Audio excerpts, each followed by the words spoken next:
Pega a Bíblia na sua mão, esteja ela no seu celular. Hoje é fogo, né?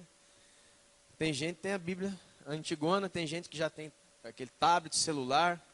Aonde tiver a sua Bíblia e abre, em nome de Jesus, na primeira carta do apóstolo João, 1 de João, capítulo 1. Amém? 1 de João, capítulo de número 1. Nós estamos hoje na última Santa Ceia do ano. Há um pouco mais de um mês atrás, Deus nos havia dito, né? Para que até o fim do ano, todos os domingos, nós fizéssemos a ceia. E assim fizemos e tem sido maravilhoso. Todo domingo, celebrar a ceia do Senhor. Amém? E hoje novamente estamos, né, diante do final desse mês, desse ano, diante da mesa do Senhor. 1 de João, capítulo 1, versos de número 5 ao 10. Lê com bastante atenção junto comigo, amém, querido? Diz assim: Ora, a mensagem que da parte dele temos ouvido e anunciamos a vocês é esta: que Deus é luz, e nele não há treva nenhuma.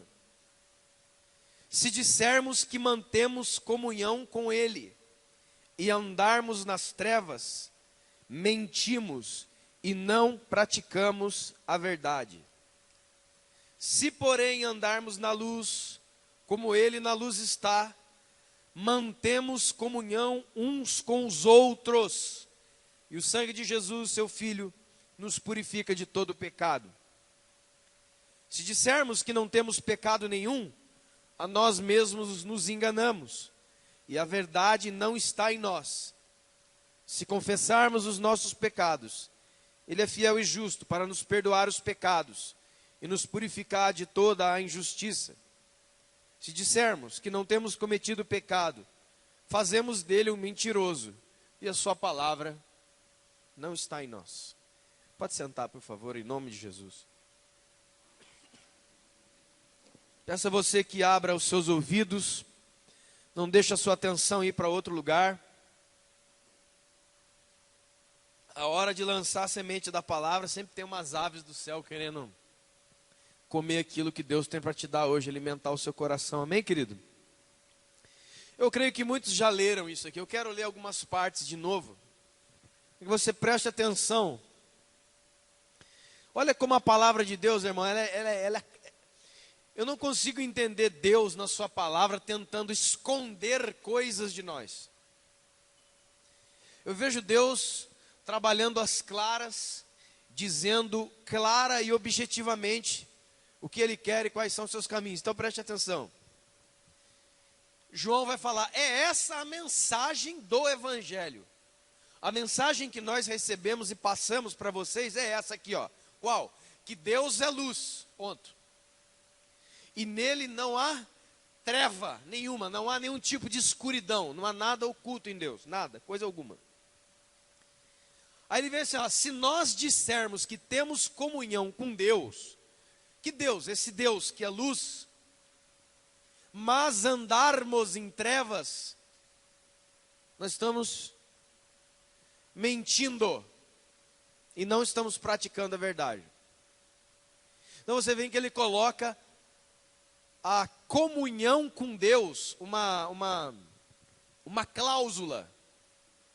Se nós não andarmos na luz como ele na luz está, nós não temos comunhão com Deus e não conseguimos ter comunhão com os... Você percebeu aí a mudança?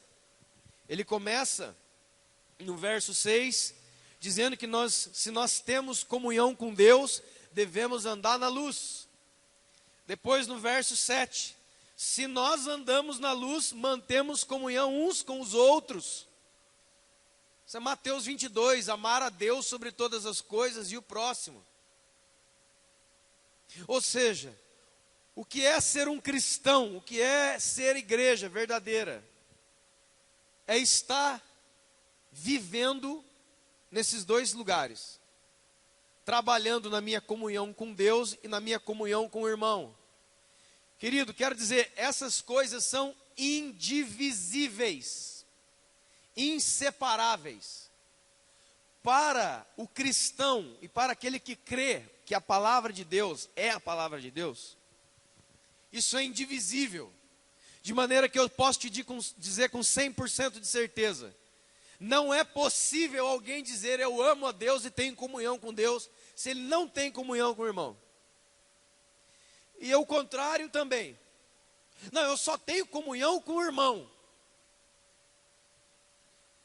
A verdadeira comunhão com Deus, ela te dá a condição de ter comunhão com o outro. Por isso que a igreja é o maior milagre. Tantas pessoas diferentes, idades diferentes, condição financeira, condição social, condição de estudo, tudo diferente, lugar diferente, criação, tudo diferente. Aí a gente aluga um prédio e vem ficar todo mundo dentro junto. Partilhar pão, partilhar dificuldades, partilhar coisas íntimas. Irmãos, isso não existe. Se não for pelo Espírito Santo, que une juntas e me dá. Ou seja, o fato de nós estarmos aqui todos hoje, e o fato de a igreja se reunir ao redor do mundo, é a maior prova que o Espírito Santo está operando ali. Porque se alguém verdadeiramente tem comunhão com Deus, ele não tem dificuldade de ter comunhão com o outro. Aí já vem o irmão, mas aquela pessoa é chata. Não, pode parar. Onde é que está? Que assim, né, irmãos, aí a gente vai ter que eliminar algumas coisas, porque eu digo, quantos acreditam que são o templo do Espírito Santo? Todo mundo, eu. Então quer dizer que Deus mora dentro de você e você não consegue conviver com uma pessoa que é meio chata? Você está mentindo então. Então Deus não vive em você.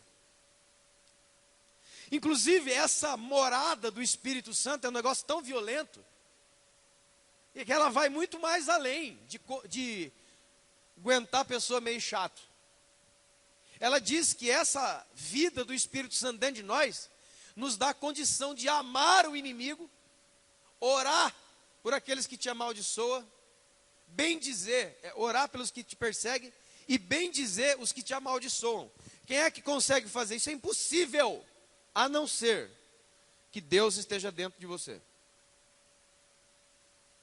Então aqui, o João vem trazer o ensinamento de Jesus. Essa é a mensagem do Evangelho. É o seguinte, Deus é luz, nele não tem treva nenhuma. Você está em Deus, então em você também não tem treva. Você anda na luz de Deus? Eu ando. Então você tem comunhão com quem quer que seja, seu irmão.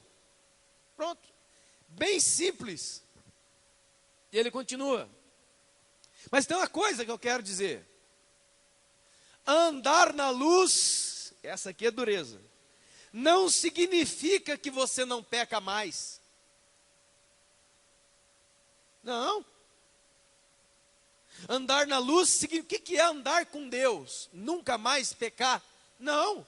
Se dissermos que não temos pecado algum, fazemos de Deus um mentiroso, e a verdade dele não está em nós. Então o que é andar na luz? O que é andar com Deus? É que quando você e eu pecamos, pegamos o nosso pecado e expomos isso diante da luz de Deus. Nós não ocultamos, nós não escondemos. Quantos estão entendendo? Andar na luz é isso. Eu errei e eu pequei, mas tudo que eu fiz, todo o meu erro, todo o meu pecado está diante de Deus, porque eu confessei a Deus. É o que está aqui. Se confessarmos os nossos pecados, Ele é fiel e justo para vos perdoar os vossos pecados e vos purificar de toda injustiça. Então eu quero falar hoje com uma coisa para você que é muito da vida do ser humano, e vou te mostrar alguns exemplos bíblicos, porque tem muitos exemplos bíblicos. Quero falar sobre transparência, o poder da transparência. O que é? Veja só, vamos começar com uma questão aqui de significado. Quando você ouve a palavra transparência, o que é que te vem à memória? O que é que te vem à mente? É ir além da aparência. É transpor a aparência, ou as aparências. Quantos estão entendendo, irmãos? O que é ser uma pessoa transparente, então? é uma pessoa que transpôs, é uma pessoa que vai além daquilo que é aparente. Porque o ser humano, desde Adão e Eva, quando eles pisam um pé para fora do jardim, eles começam a viver de aparência. O que é interessante, no final de Gênesis capítulo 2, diz que o ser humano que Deus criou, homem e mulher, macho e fêmea os criou, ele criou nu, tinha roupa, eles eram nus.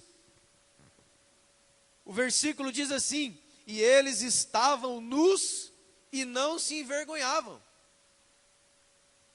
Mas daí no capítulo 3, você conhece a história, o pecado entra, eles caem da graça de Deus, e a primeira coisa que eles vão fazer é o quê? Pegar folha de árvore e se tampar, tentar criar uma roupa. Mas não foi assim que Deus os criou. Deus os criou na nudez de um para o outro e de ambos para Deus. Aí Deus já vem na viração do dia e faz uma pergunta que parece boba, porque Deus vê tudo. Onde é que você está, Adão? Ele estava atrás de uma moita, de um arbusto, de uma árvore, de umas folhas, e tinha pego também folha de figueira para se tapar. Aí Deus pergunta: olha, onde é que você está? Ah, a gente ficou com medo quando você veio. Escute essa palavra. A gente ficou com medo quando você veio. E Deus, medo por quê? Porque nós estávamos nus. Então nós nos cobrimos. Nós quebramos a transparência. Nós colocamos uma aparência. E aí Deus faz a pergunta: quem é que te fez saber que você estava nu? E aí o resto da história você sabe, né, irmãos?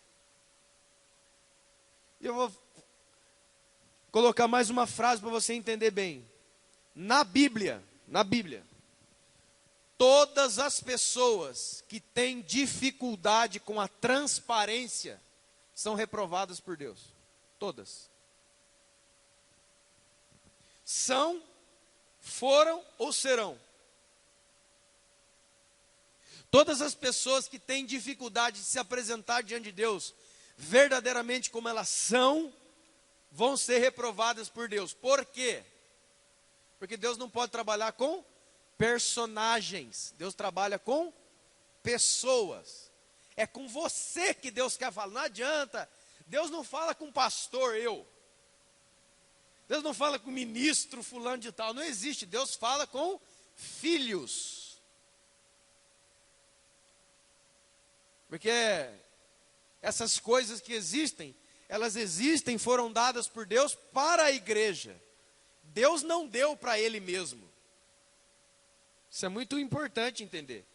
Pastores, líderes, todo esse povo, ministros, eles foram dados por Deus, Efésios capítulo 4, a partir do versículo 11, eles foram dados para a igreja. Deus não criou ministérios para Ele, Ele trata com filhos. Ele trata com você.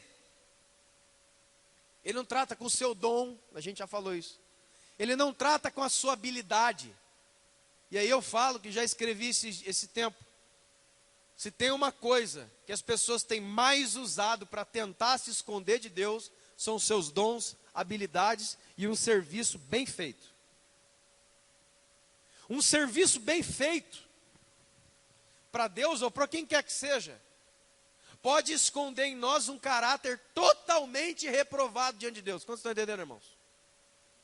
Porque essa mulher é uma benção. Por quê? Porque ela lava, passa, é a Amélia, né? Aquela música. Essa aí, olha aí, ó. Esse homem, meu Deus, você trabalha dia, noite e dia. Esse é uma belezinha, faz tudo aqui em casa. Aí começa a goteira e já sobe no telhado. Esse homem nem existe. As irmãs já estão pensando, meu Deus, que...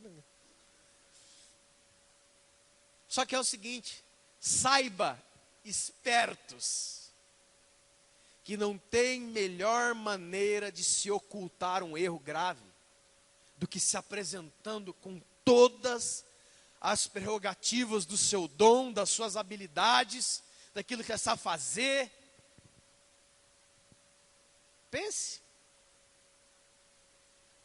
Vou falar para você um exemplo, só para a gente finalizar essa parte. Da grande maioria das pessoas que caem, por exemplo, na questão do adultério, quando chegam em casa, logo depois de ter consumado o ato, são altamente prestativos, atenciosos e uma pessoa dada. O que você quer, amor? Não, quero comer um frango assado, é 2 horas da manhã, aí sai atrás do frango assado. Aí a mulher, nossa, esse é homem. Quebrou não sei o que, ele está lá, rapaz, ele é um cara pau para toda obra, mais do que você imagina. Ele trabalha muito mais, irmã, do que você imagina, e irmão também. Eu não estou falando da minha cabeça não, viu, irmão? Eu li. O nível de atenção, prestatividade, ele vai aumentar. Por quê? Porque, lembra da pregação da semana passada, os mágicos? Eu vou fazer com que você olhe para a minha mão aqui, você vai olhar enquanto eu faço a mágica aqui, a mágica, o truque.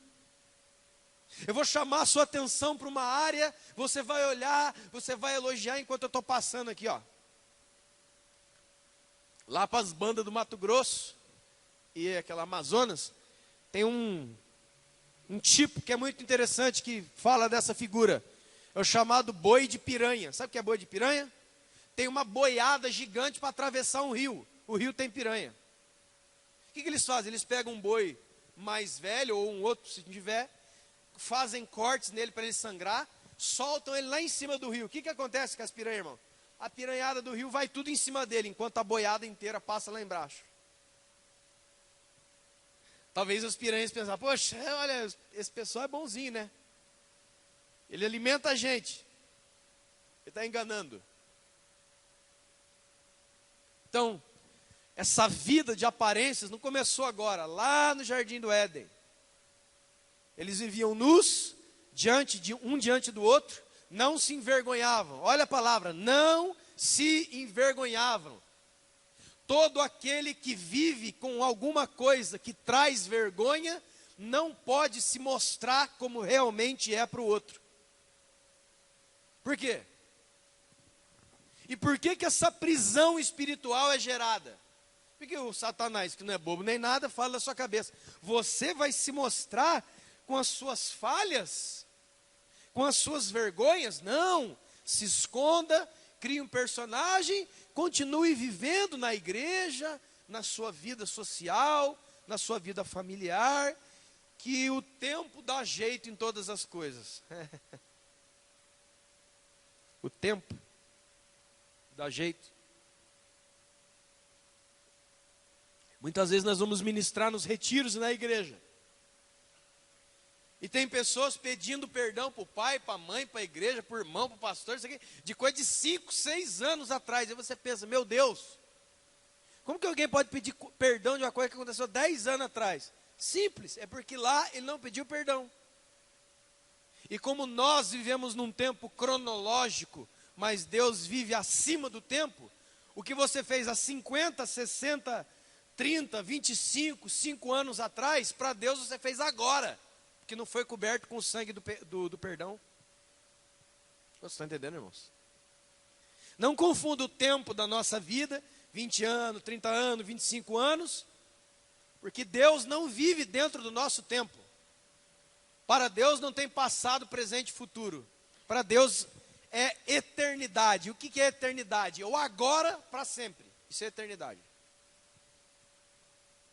Por isso que você vai ver em Isaías 53, tem umas coisas estranhas. Isaías, 600 anos antes de Jesus nascer aproximadamente, mais ou menos por aí, falando do Messias que viria 600 anos depois, fala os versos no tempo passado.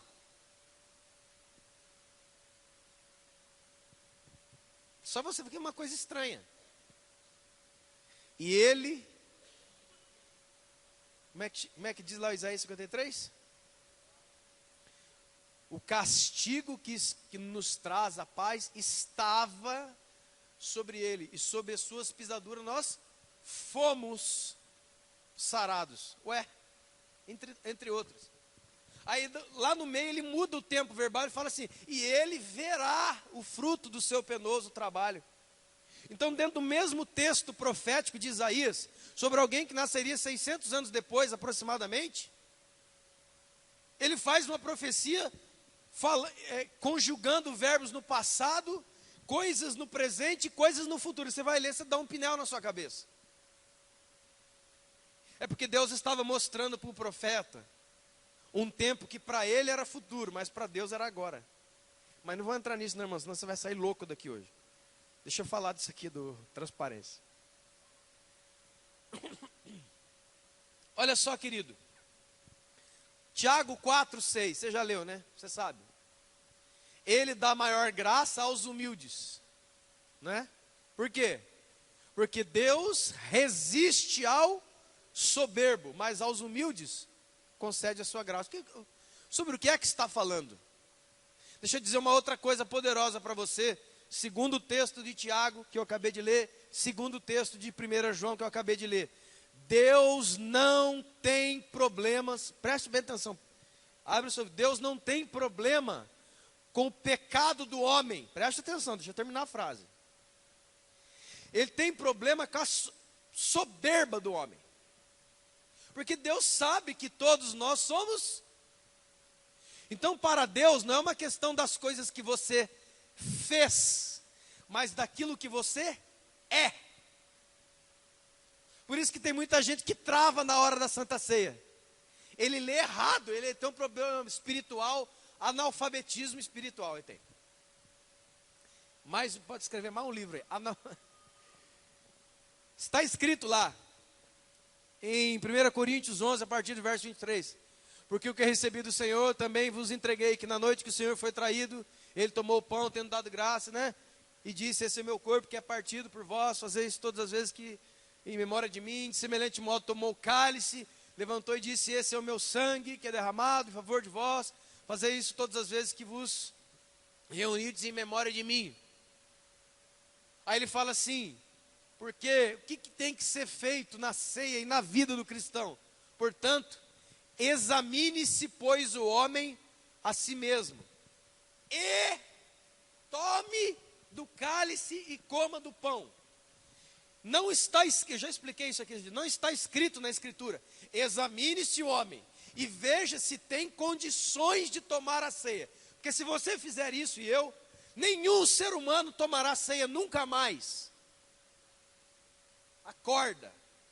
E tem gente por aí tirando bandeja. Irmão, sermão, essa turma vai, olha. E outra, se é Deus o perdoador dos meus pecados, quem é o homem que pode dizer: ah, mas você acha que você não pediu perdão muito bem, não? Acho que eu estou sentindo que você não tira a ceia dele aí, porque vamos deixar ele mais uns 3 meses. Aí, irmão, isso está errado. Onde que está escrito isso na Bíblia? A Bíblia diz claramente: examine-se, lê lá para você ver. Examine-se, pois, o homem a si mesmo e tome.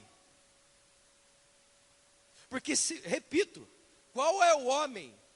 Qual é aquele que é nascido de mulher? Sem ser Jesus, logicamente. Por que sem ser Jesus? Porque na sua profecia, no Evangelho, está escrito que ele, Jesus, nasceu de semente incorruptível. O Pai gerador é o Espírito Santo de Deus. Não é o Zé Benedito, não é o Tião, não é o Pedro, não é o Marco Antônio, não é a Josefa das Quantas, que é a sua mãe e o seu pai, que são pecadores. É o Espírito de Deus. Então tem uma diferença ontológica, ou seja, coisa que não pode ser alcançada nunca. Qual é o filho de mulher que diante de Deus não é convencido do seu pecado? Diga um nome para mim. Pode ser da Bíblia. Você já leu a genealogia de Jesus? Tem lá a prostituta, Raabe, e tem uma cambada de gente, irmão. Não presta. Já viu a galeria dos heróis da fé? Sabe quem está lá na galeria dos heróis da fé? Jefté. Você já viu a história da Bíblia de Jefté? Meu Deus do céu, dá até pavor. Mas está lá, herói da fé.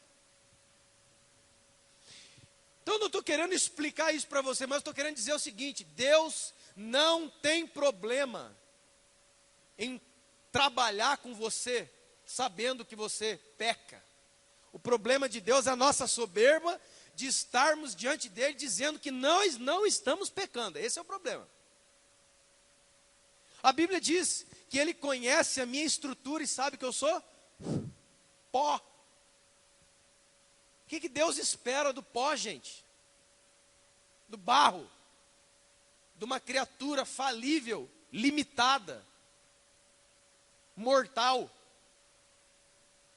Então Deus já trabalha o seu plano divino, contando com os nossos. Você acha, você e eu achamos, que o plano de redenção e salvação de todas as coisas está na minha e na sua mão? Você acha isso? Está no meu e no seu desempenho como igreja, irmão? Não. Nós somos, a Bíblia diz que nós somos cooperadores de Deus. Sabe o que é isso? O plano de Deus corre em cima da palavra do próprio Deus. Você acha que ele vai entregar a salvação e a redenção do universo na nossa mão? Não. Ele nos chama a salvação e nos dá o privilégio de trabalhar naquilo que ele está fazendo. Se você e eu não formos trabalhar para Jesus, ele vai voltar, ele vai vencer o maligno, ele vai matar a morte, ele vai levar a igreja para o céu, e ele vai trazer a nova Jerusalém. Não vai modificar nada, filhão, é você que está de fora. Ai, se a Petra falhar, se a igreja fulano falhar, o que será da obra de... O plano central de Deus está em cima da... Não vou nem falar do plano total. Só um aqui, ó. Aqui, ó. Mateus 16. Edificarei a minha... Eu edificarei a minha igreja. E as portas do inferno não prevalecerão contra ela. Tem gente que pensa assim, olha, está escrito isso. Vamos lutar contra o inferno, vamos lutar contra o diabo. Faz isso aí não, irmão, que não é essa a mensagem. O que é que significa... Edificarei a minha igreja e as portas do inferno não, olha o tempo verbal, não prevalecerão. Futuro contra ela. O que é que Jesus estava falando? Isso aqui é bom você saber. As portas do inferno são as portas do Hades. Ele está falando assim, o original que Jesus está falando, ele está falando assim, ó, eu edificarei a minha igreja, eu construirei espiritualmente a minha própria igreja. E a morte não tem poder contra ela. A hora que eu chamar a igreja, os portões do inferno, Hades, a morte, não vão segurar ninguém. Eu vou chamar todo mundo. É arrebatamento, cara. As portas do inferno prevalecerão contra ela. Bora, pessoal, vamos ficar marchando. Olha lá, um campo de guerra agora. Agora nós vamos vencer. Não. Edificarei a minha igreja, as portas do inferno prevalecerão contra ela.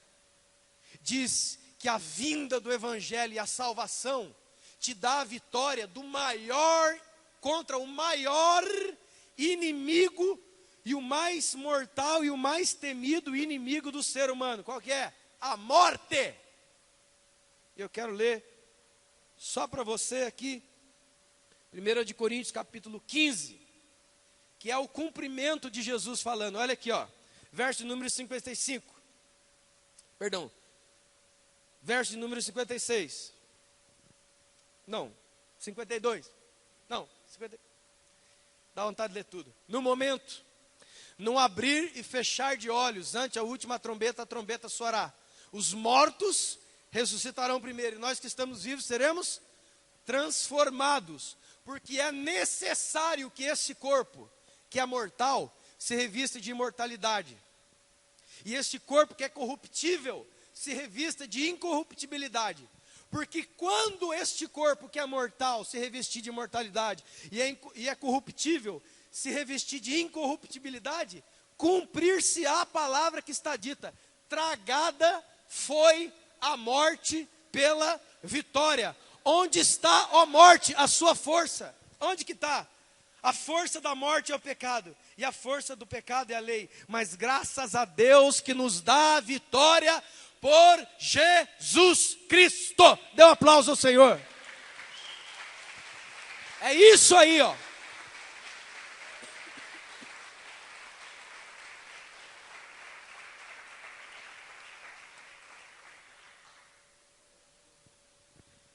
Deus já convida você para ser o pastor, líder, sei lá do que, para ser uma pessoa que Ele usa, sabendo que você é pecador, sabendo que você vai falhar.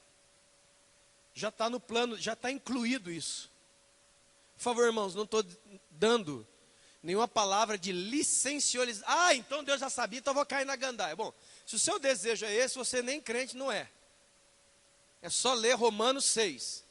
Não use da graça de Deus para transformar a graça em desgraça. O verdadeiro salvo e o verdadeiro filho, ele não quer ficar por aí nas gandaias, ele quer ficar perto do pai dele. Se alguém tenta torcer a palavra de Deus para cair no mundão, ele já está no mundo. Aí é outros 500. Agora eu quero mostrar para vocês alguns exemplos que você conhece bem, de alguns esconderijos, de alguns mecanismos que o ser humano usou através da Bíblia para se esconder de Deus, para esconder suas falhas e para não viver uma vida transparente diante do Senhor. Não viver na luz do Senhor, lembra? 1 de João, corta a minha comunhão com Deus e corta a minha comunhão com o outro. Ah, por que corta a minha comunhão com o outro? Irmão, quem aqui que gosta muito de... Ah, eu gosto que meus amigos sejam totalmente falsos comigo. Eu gosto de gente falsa, eu gosto de gente que me mente, eu gosto de gente que me engana. Eu gosto de gente assim, você é louco. Mas se você está aí, fica na fila, vou orar depois. Saiu o Dalton Vig de você. Certo? Então, querido, olha aí, ó. Não tem nada a ver uma coisa com a outra. Agora escute. Nós já começamos aqui. Primeiro tipo, primeira montagem de esconderijo, nós já falamos. Folha e arbusto. Quem é que fez isso aí? Adão e Eva. Fizeram para quê? Os dois, casalzinho, esconderam atrás da moita. Irmã, é muito bem. Meu Deus, eu acho que quando a pessoa já cai, Adão era inteligentíssimo, a Bíblia diz. Caiu, já ficou burro na hora, porque vai tentar se esconder de atrás de uma moita. Ah, irmão, ele ficou burro também. Pecado traz burrice. Pode anotar essa. Pecado traz burrice. E traz mesmo. A pessoa fica burra. Aquela primeira burrice, ninguém vai me descobrir. Isso é muito interessante, irmãos, porque diz Lucas capítulo 12, versículo 2: não há nada oculto que não venha a ser revelado, nem escondido que não venha à mostra. Então, olha lá. Primeiro lugar onde as pessoas têm escondido pecados gravíssimos e não têm vivido vidas transparentes. Relacionamento íntimo. Adão e Eva. Casalzinho. Mentiras e mentiras e uma vida não transparente nos seus relacionamentos. Meu Deus do céu. Então primeiro foi se esconder atrás de mato, foi se esconder com mato no corpo, fez roupa de folha, foi se esconder atrás de arbusto. O segundo foi se esconder no campo. Quem que é? Gênesis 4. Já falamos aqui esse dia a história de Caim e Abel, lembra? Com o pai Adão e Eva, Deus perguntou assim, ó: aonde que você está e o que vocês fizeram? Não foi eu não, foi essa mulher que o Senhor me deu. Não foi eu não, foi essa cobra que estava aqui. Não foi eu não, foi o Senhor que me expulsou. A culpa vai cair no colo de quem? De Deus. Aí vem o Caim, leva o seu irmão para o campo, mata o seu irmão Abel. Aí Deus vem: Caim, aonde que está o seu irmão? Ó, o que Caim fala? Eu não sei. Por acaso eu sou tutor, mentor, responsável pelo meu irmão? Aí, ó.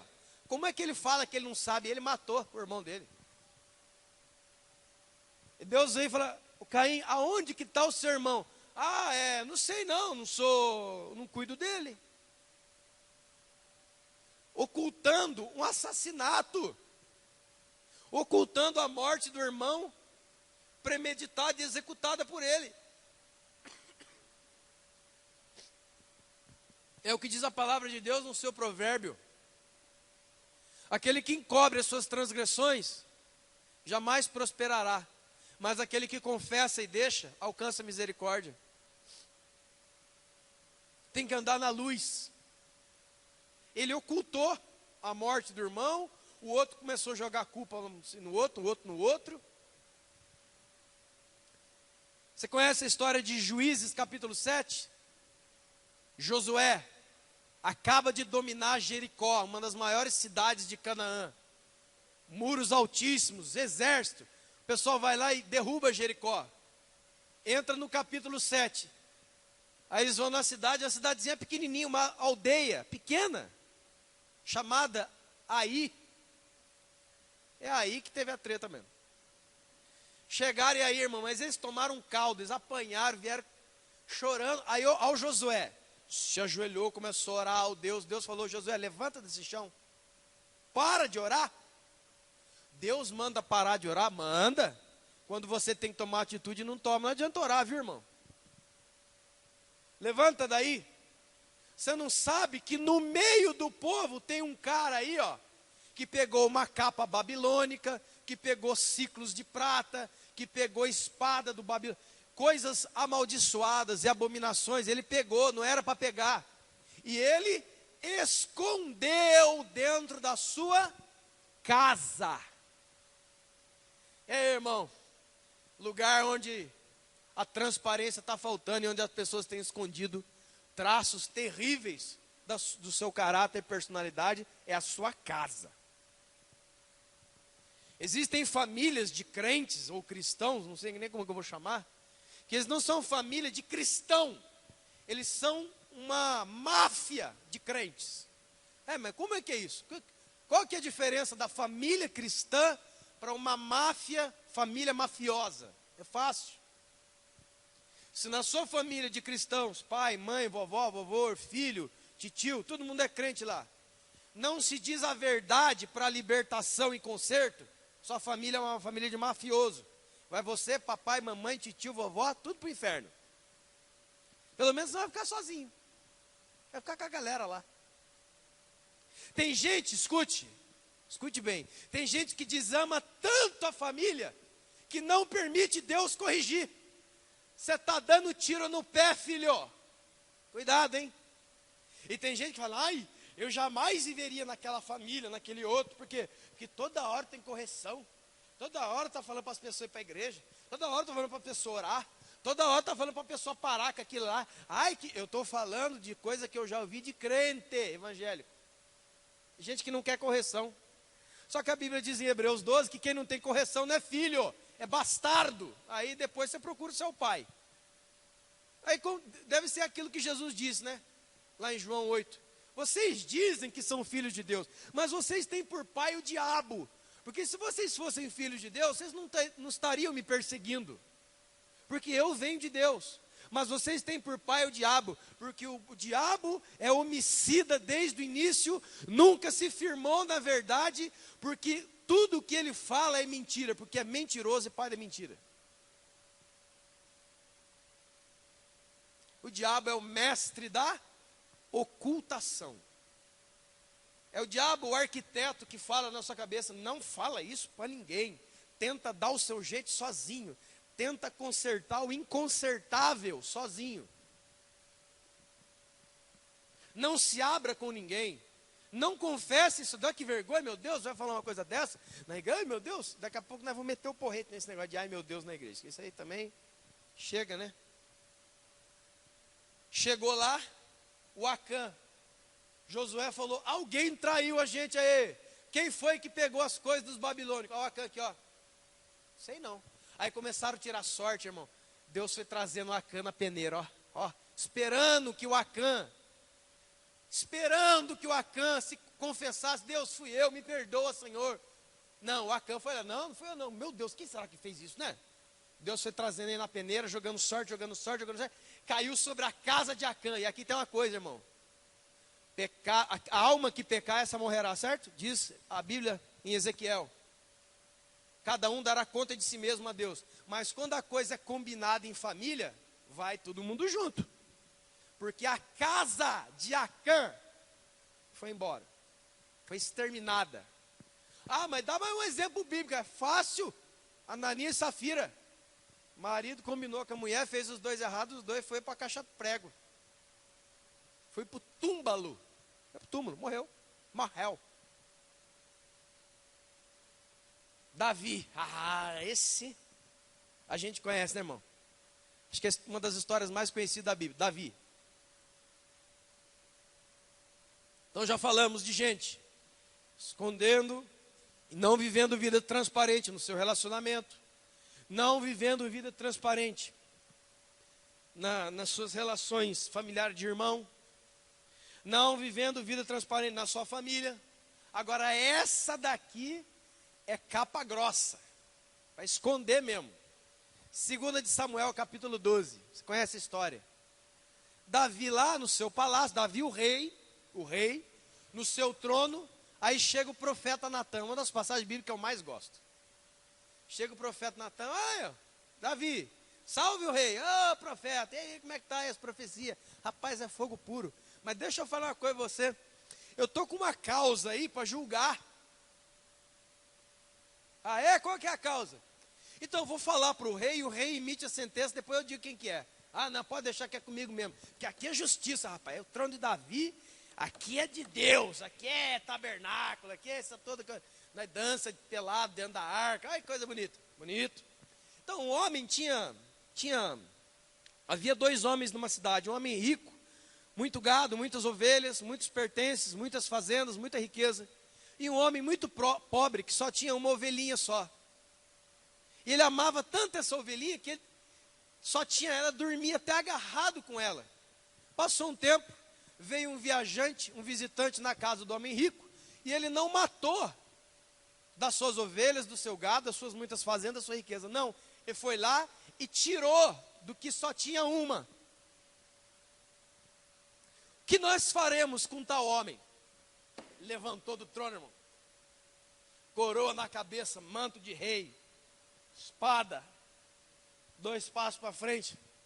Ainda miserável, ainda usa o nome de Deus. Escuta. Tão certo como vive o Senhor, que o homem que fez tal coisa tem que ser morto. Irmão, eu tenho sonhos, que tomara que tenha uma videolocadora, alguma coisa, lá no céu, porque eu quero ver esses fios, eu quero ver a cara do Davi caindo no chão, pá! Tem que matar? Pois eu te digo, assim diz o Senhor, tu é o homem, é você que eu estou falando, cara de pau. Porque a Urias, o Eteu, feriste a espada e tomaste a sua mulher como se fosse sua. Não tem melhor lugar para esconder, para se esconder e viver uma vida não transparente, e por isso reprovada diante de Deus. Ministério.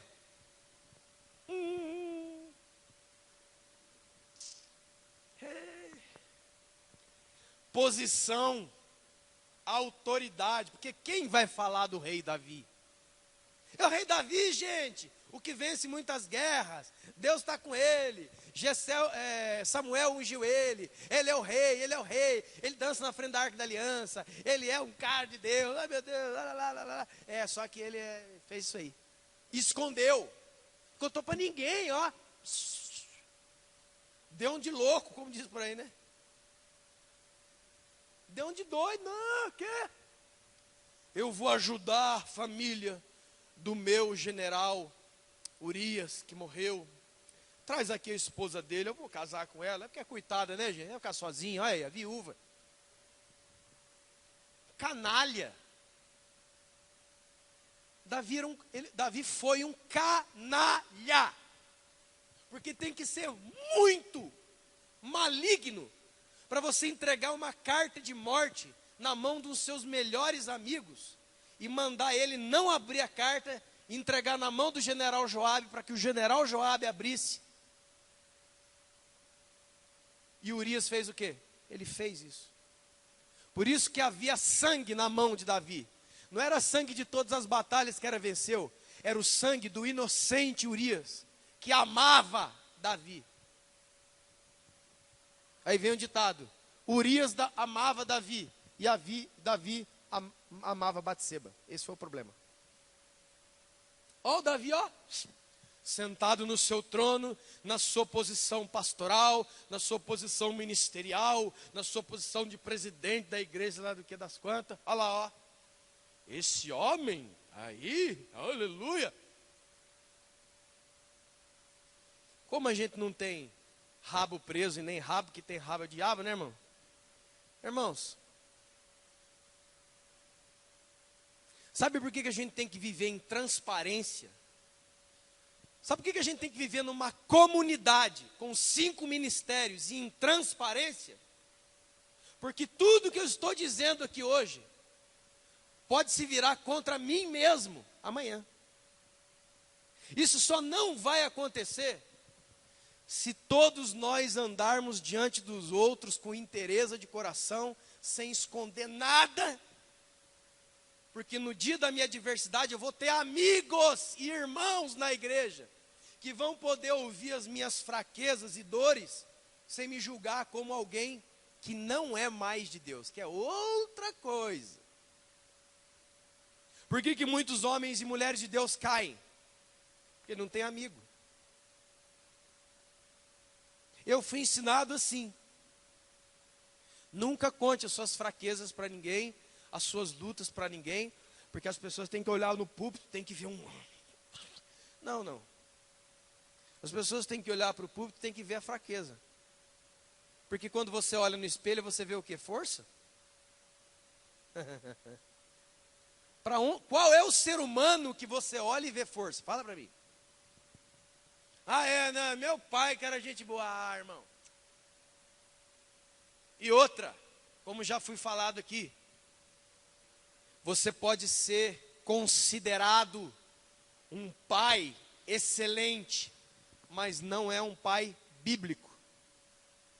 Porque para ser excelente para o outro, basta concordar com tudo que ele fala e realizar tudo que ele quer, que as pessoas vão te amar. Mas você não é bíblico. Olhe para Deus. O Deus verdadeiro mais vai te dizer não do que sim. Só que o não de Deus não é um beliscão. O não de Deus é para te proteger das suas doidices. Os 10 mandamentos é não fará, não tocará, não dirá, não. Por quê? Porque está protegendo a gente, da gente mesmo. O Davi se escondeu nos lugares mais altos. O Davi se escondeu debaixo da luz ministerial.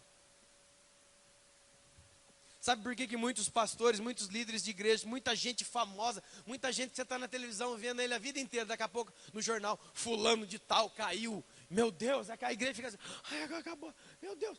Sabe por que ele caiu? Porque ele ocultou durante anos uma coisa, até que Deus trouxe à luz essa coisa. Sabe por que? Obrigado, Senhor. Sabe por que muitas pessoas andam confessando? Não é porque o Espírito de Deus falou a ele, é porque ele foi pego em flagrante. Aí também não é outra coisa, hein, irmão? Vocês estão entendendo? Aí o cara é pego em flagrante, a irmã é pega em flagrante, o ministro, alguém é pego em flagrante. Aí, meu Deus, eu vou confessar. Você não precisa mais confessar, a gente descobriu. Então, querido irmão e querida irmã e querida igreja, todos nós que estamos aqui, a começar de mim, não tenha medo de ser transparente. Não deixe o diabo prender você nessa teoria. Eu não posso dizer que essa semana eu tive uma crise de fé, que eu pensei em abandonar as coisas, porque eu sou o pastor. Eu já falei várias vezes aqui, irmão, que a pessoa que mais tentou desistir da igreja fui eu. Já falei. E quem me conhece só vem na igreja porque ama Jesus mesmo. Porque agora eu quero falar, se você está aqui achando que parece o Darth Vader. Entrou o homem de Deus. É um homem de Deus. Eu sou igual a você. Eu tenho raiva às vezes. Eu fico irado. E quem não fica, levanta a mão para mim, você tem coragem. Você também é igualzinho eu, velho. Eu olho para você e me vejo, você olha para mim e vê você mesmo. Eu quero saber que hora que nós vamos parar de contar essa conversa de uma perfeição que nós não temos, desde o dia em que nós fomos criados. Porque a perfeição é atributo único e exclusivo de Deus. E quando a Bíblia diz, sede perfeitos como vosso Pai Celeste é perfeito, não é a perfeição de Deus, porque a perfeição de Deus é inatingível para nós. A perfeição para Deus é isso aqui, ó. Eu falho, mas eu estou lá diante do Senhor. Tu conhece a minha estrutura, sabe que Aí eu começo a falar todos os meus pecados para Deus. Eu tenho gente que fala na minha vida. Eu estou aberto. Isso é perfeição para Deus. É isso. Porque você acha que você se tornar igual a Deus, você é mormon? Você vai morar na lua? Você é doido?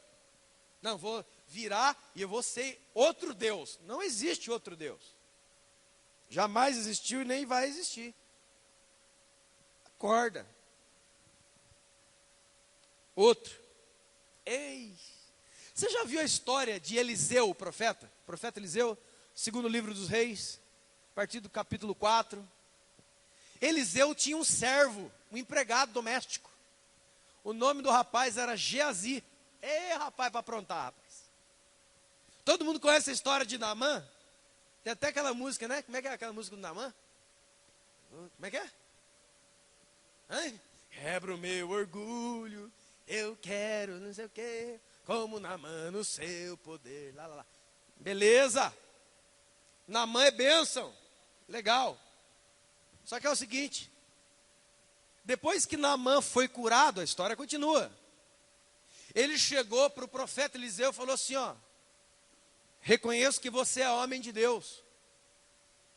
E como era costume daquela época, eu trouxe para você que é profeta e homem de Deus, ofertas. Ele fala de capas, ele fala de espadas, ele fala de sacos de ouro e sacos de prata para dar para Eliseu. Aí Eliseu aqui, ó, não precisa de nada disso aí não, rapaz. Tá curado? Tá limpinho? Tá. Vai com Deus. Volta lá para sua terra lá. Só que ele tinha um empregado, olho zóio de Lula. Olho gordo. Aí o Naamã vai embora, curado da lepra. Aí o Geazi, ó. Você está lá em 2 Reis 5, depois você lê. E vai orar.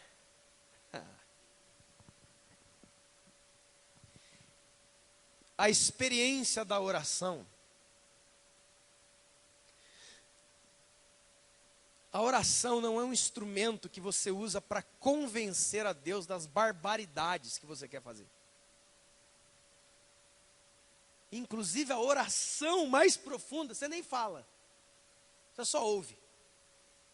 Porque, irmão, sinceramente, de tudo que já saiu da minha e da sua boca durante a vida inteira, e de uma palavra que sai da boca do Senhor, qual é a diferença? Ah, irmãos. Deus disse, haja luz. E até hoje, o universo está se expandindo. E você fala, amor, traz um café para mim. Ei, Jesus, está esperando, está lá. Não é o seu caso, né, Ló? Sou eu. Sou eu que estou confessando publicamente. É mistério, né? Deixa eu até tomar um pouco daqui agora. Eu tive que sair rápido dessa aí. Olha o Seninha lá. Estou alcançando 100, velho. Volta lá, irmão. Para de distrair a mim. Olha. O Geazi, tão certo como diz o Senhor, que eu vou atrás desse Naamã aí. E ele vai, eu vou pegar esse dinheiro. Ele foi atrás do Naamã, escondido de Eliseu. Chegou lá, parou. Tudo bem, general?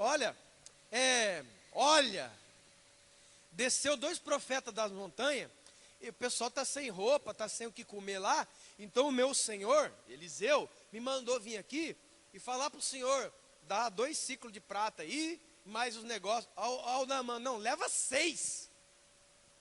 Leva mais. Bichinho saiu dali carregado de dinheiro, irmão. Chegou em casa, ó. Nada. Ao Eliseu, aonde é que você estava? Essa pergunta é velha, né, irmãos? Ah, eu não fui a nenhum lugar, meu senhor. Ao Eliseu, ó, profeta, filho. Por acaso meu espírito não ia contigo quando você foi atrás do Naamã pedir dinheiro para ele?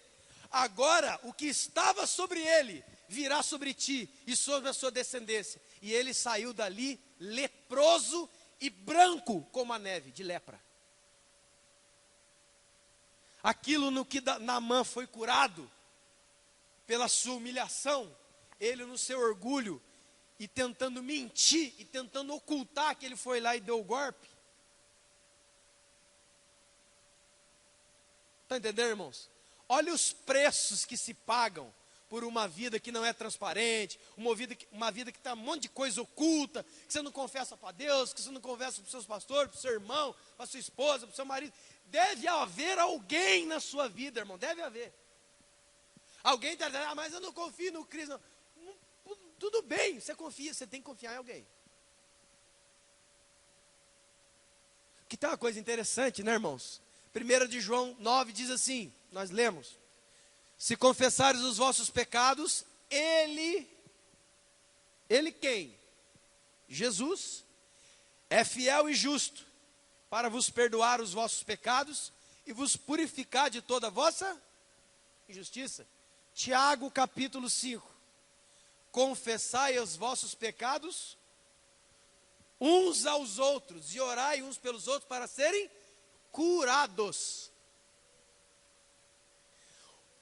Escute isso, o perdão de Deus é confessando a Deus.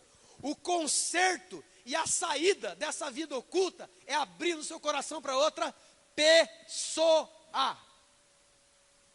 Já só ficar com Deus, não, irmão. Você está pensando que você vai dar a volta no Senhor? Isso é altíssima a sua inteligência. Por isso que tem pessoas que vivem confessando a Deus, todo dia ele está confessando os mesmos pecados a Deus. Ele nunca é liberto. Por quê? Porque ele não está abrindo seu coração para outro, para estar exposto ao tratamento. Tem que tirar a gente de certos lugares, irmão. Porque o pecado ele se transforma num vício, e o vício se transforma numa prisão. E você não, escute isso, não dá para sair sozinho. Para de ser orgulhoso. Para de ser orgulhosa, porque nós acabamos de ler Tiago 4,6. Deus resiste ao soberbo. Você não está pedindo ajuda, porque você é um orgulhoso e um soberbo. E você vai bater a sua cara no chão, irmão. Sozinho, aí não vem. É porque nessa igreja ninguém me ajuda.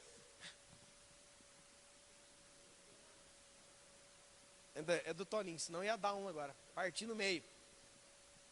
Irmão, não vem com essa.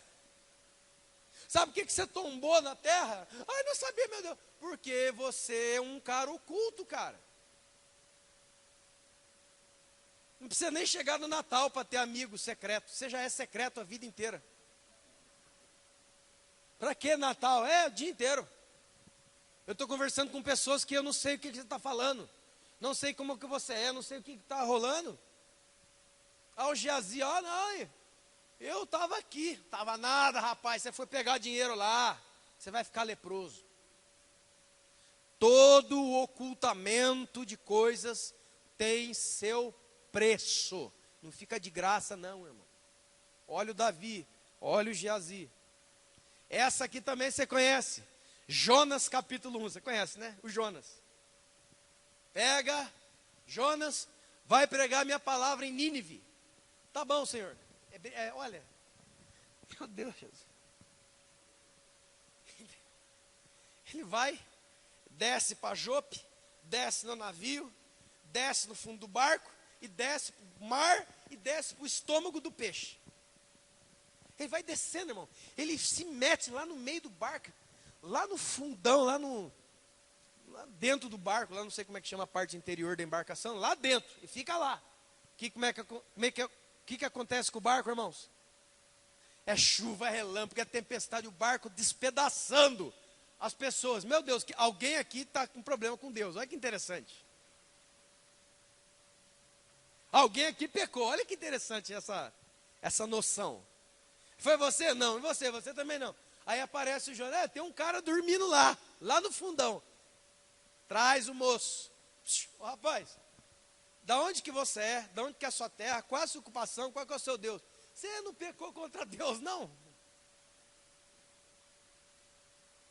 Foi eu que pequei. Ah, moleque, o que nós vamos fazer com você agora? Ah, me joga no mar. A hora que o pessoal jogou o Jonas no mar, acabou o problema. É gente que vai ocultar um monte de coisas no meio de um monte de gente. E em lugar longe. Tem gente que tem problemas sérios que tem que ser colocado diante de Deus. O que ele faz? Ele não coloca diante de Deus. Estou falando, citando o exemplo do irmão, não, mas ele muda de cidade. Ele muda de país ao Jonas. Em vez de ir para Nínive, foi para outro lugar. Ele muda de amizades. Ele muda de igreja. Ele muda, ele some. Achando que a simples mudança geográfica ou de pares vai resolver o seu problema. Não vai. Porque o seu problema está dentro de você. É o ocultamento de coisas. Revela, abre o coração, cara, eu tenho esse problema aqui, ó. É aqui que eu tenho esse problema, é desse jeito. Como diz lá, né? Como é que é? Faz um inventário moral, como é que chama? Não, mas tem alguém, não estou entendendo. Fala alto aí para nós, Robertão. Admitimos, como é que é?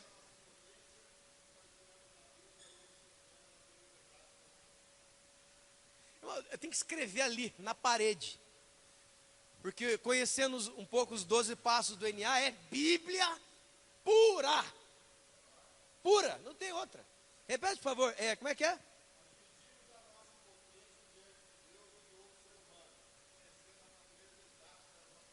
Exata, não conta história. Exata. O meu problema, pastor, é este.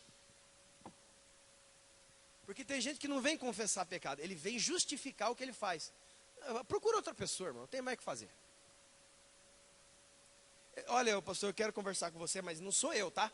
Já vou dizer que não sou eu. Então não venha, não é você, traz o culpado, por favor. Traz que... Olha, eu quero dizer que não foi eu, que não foi culpa minha, aconteceu tudo isso, mas ó, sabe, eu não sou assim, não, é você que é assim. E aí não dá certo nada, Deus não opera, as coisas não mudam e eu não sei porquê. E para encerrar, Ananias e Safira, no meio de um grande volume de dinheiro, foi feita uma pergunta para eles. Para os dois, primeiro para o marido, depois para a esposa. Foi por quanto que vocês venderam esse terreno, hein? Foi por tanto. Por que você mentiu para o Espírito Santo? Você vai morrer, morreu. Pouco depois, diz a palavra, veio a esposa e perguntou também para a esposa, foi por tanto que vocês venderam? Sim, foi por tanto. Está vendo lá na porta? Aqueles pés que levaram o cadáver do seu marido, vão levar você também. E a mulher, pessoas que ocultam coisas terríveis da sua vida, botando a mão no bolso. Irmã, essa tem, hein? Já foi comprovado. Isso aqui é pesquisa da CEPAL, Serviço para a Evangelização da América Latina. Já saiu um tempo atrás aí. De todos os problemas das igrejas, muitas igrejas que participavam, faz 5 anos atrás, 6 anos atrás. A grande maioria das pessoas que dão problemas sérios, não querem ser tratadas e nem tampouco admitem, são pessoas que ofertam muitas quantias em dinheiro. Então já vou dar o recado aqui do público. Você vai comprar o Satanás, seu maldito. Eu já falo daqui mesmo. Esse dinheiro seja por maldição, porque o dom de Deus não se compra com dinheiro. Pode pegar o seu dia de oferta e vai lá dar um centro de macumba. Vai lá comprar galinha com essa porcaria aí. Aqui não vai não, velho. Porque foi isso que aconteceu. E é isso que está acontecendo. Quanto mais, o Ananias e Safira, qual que é o ensinamento? quanto mais dinheiro eu trago na igreja, significa que eu posso ser quem eu quiser. Não, não pode. Não pode. Você ainda tem que respeitar, você ainda tem que amar, você ainda tem que ser irmão, você tem que ser igual a todo mundo. Por isso que tem gente que não aguenta que vai embora mesmo. Por isso que tem gente que tem um sonho, não realiza, tem que sair. Por quê? Porque, mas vou dar bastante dinheiro. Dá? Ananias e Safira, eu vou dar meu terreno para a igreja. Dê. Você quer dar? Dê. Já deu? Beleza, não é seu mais. Acabou.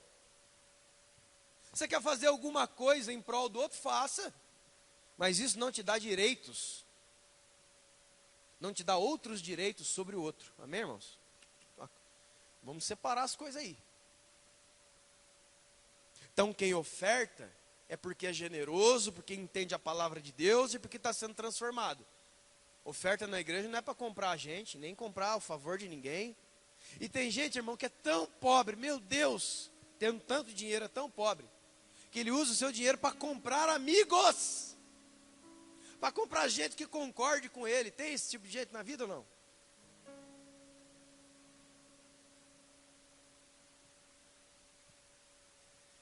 O que eu quero dizer para você em nome de Jesus, que tem algumas coisas talvez segurando muitas pessoas ainda nessa hora da ceia. Você ouve tudo isso e o Espírito Santo fala dentro do seu coração, igual falou para Davi, é você. Eu fico pensando, que igreja seríamos se todo mundo aqui, entre aspas, arrancasse a roupa? Por favor, irmão, não vê no próximo culto pelado, hein? Não é isso. Eu estou falando aqui, ó. Amém? Aqui, ó. Mas sabe por que não fazem isso? Porque existe um espírito de medo. E a Bíblia diz que Deus não deu espírito de medo. Ele deu espírito de coragem e intrepidez. É o mundo. E são os tentáculos do diabo que colocam medo em você, dizendo, mas você vai contar isso aí para ele? Ah, nunca mais ninguém vai te aceitar. Mentira do diabo. Se você abrir o seu coração para gente de Deus, transformado pelo Evangelho de Jesus Cristo, você pode contar para mim a coisa mais terrível que você faz e que você é. Sabe o que vai acontecer? Nada. Porque eu já sei que estou conversando com um ser humano. Mas todo ser humano que procura o outro para conversar e se abrir, o Espírito Santo já está operando nele. Porque ninguém sem o Espírito Santo vai procurar conserto através de confissão. Não vai, ele vai fugir, irmão. Ele vai inventar coisa, ele vai jogar a culpa no outro, ele vai se esconder atrás do relacionamento, atrás da família, atrás da autoridade na igreja, atrás da posição ministerial, ele vai se esconder, cara. Atrás do dinheiro. Quando uma pessoa vem a você e começa a abrir o coração, confessando coisas assim, saiba que o Espírito já está operando. Já está. Porque ninguém, irmão, seu Espírito Santo faz isso. Porque ele, disse Jesus, lembra? Quando vier o Consolador, ele vai fazer o quê? Ele vai convencer você do pecado, da justiça e do juízo. Então, se há um convencimento dentro do seu coração, que você tem que sair de trás da moita.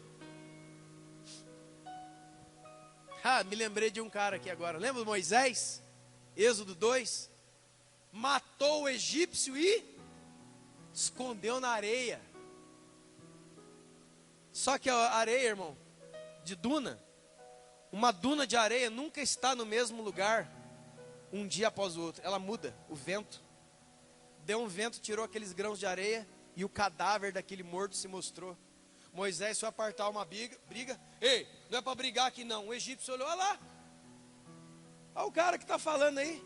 Quem é você para falar que eu não devo brigar com ele? Você acha que eu não vi você matando um egípcio e se escondendo na areia?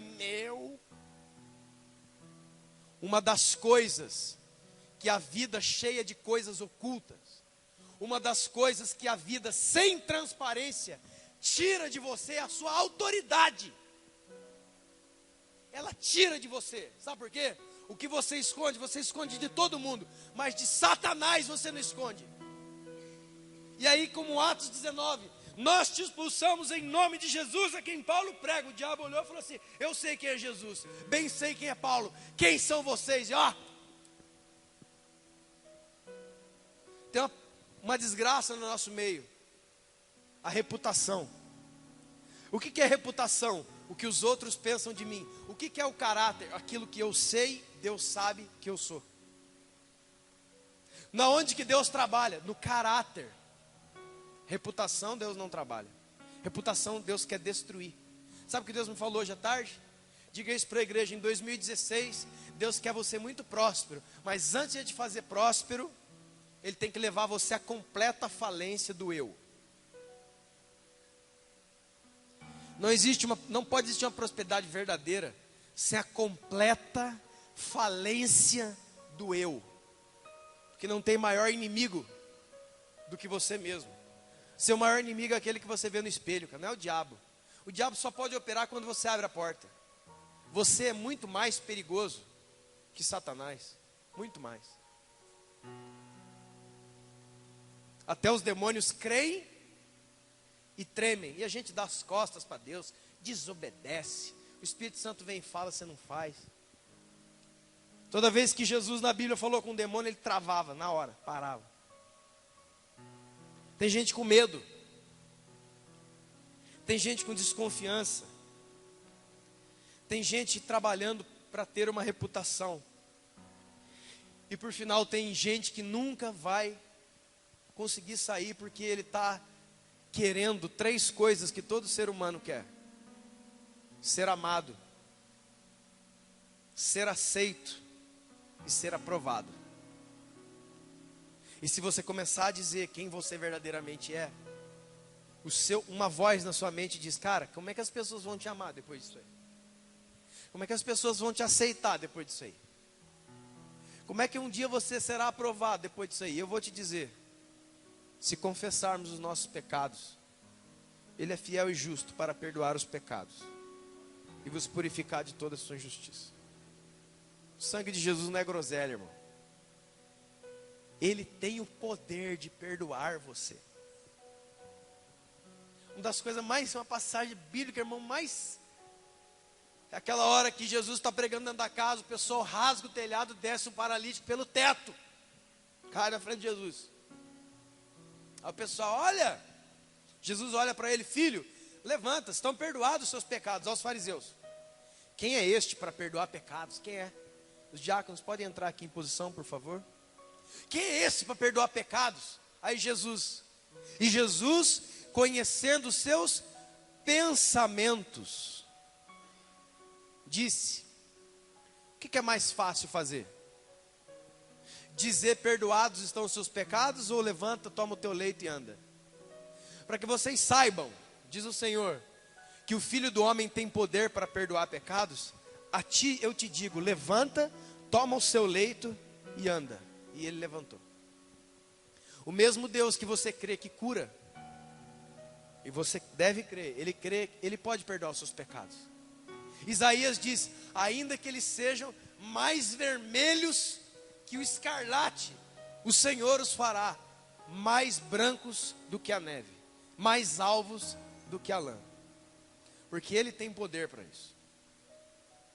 Agora talvez ainda alguém aqui resiste a tudo isso, com o coração endurecido. Então eu tenho a última palavra de Deus para dar para você, que talvez vai sair daqui ainda decidido em não abrir a sua vida, não viver uma vida transparente diante de Deus e nem diante do próximo, porque você decidiu isso. Então essa palavra é para você ir embora com ela guardado no seu bolso. Escuta, Salmo de número 32, Salmo de Davi. Aquele Davi, olha que coisa. Bem-aventurado aquele cuja iniquidade é perdoada, cujo pecado é coberto. Bem-aventurado o homem a quem o Senhor não atribui iniquidade, em cujo espírito não há falha. Escute, para você que quer sair daqui ainda duro: enquanto eu calei os meus pecados, envelheceram os meus ossos. pelos meus constantes gemidos todo dia. Quem tem coisa oculta na vida, ele não é uma pessoa livre. Ele vive, parece que ele está andando na rua, ele está sendo perseguido. Sabe quem é que está te perseguindo? A coisa que você não confessa. Você nunca será uma pessoa plena e livre no Senhor. O seu pecado te perseguirá até o fim da sua vida. E ele vai fazer os seus ossos envelhecerem. Sabe o que significa envelhecer os ossos? Os ossos são a estrutura do nosso corpo. Tudo aquilo que você é será destruído e dissolvido. Porque a tua mão, ó Senhor, pesava dia e noite sobre mim, e o meu vigor se tornou em sequidão do deserto. Mas eu confessei o meu pecado, e a minha iniquidade não ocultei mais.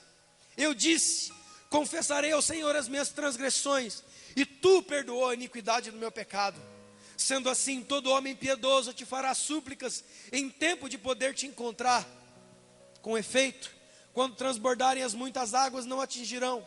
Tu és o meu esconderijo, e me preservas na tribulação. Me cerca de alegres cantos de livramento.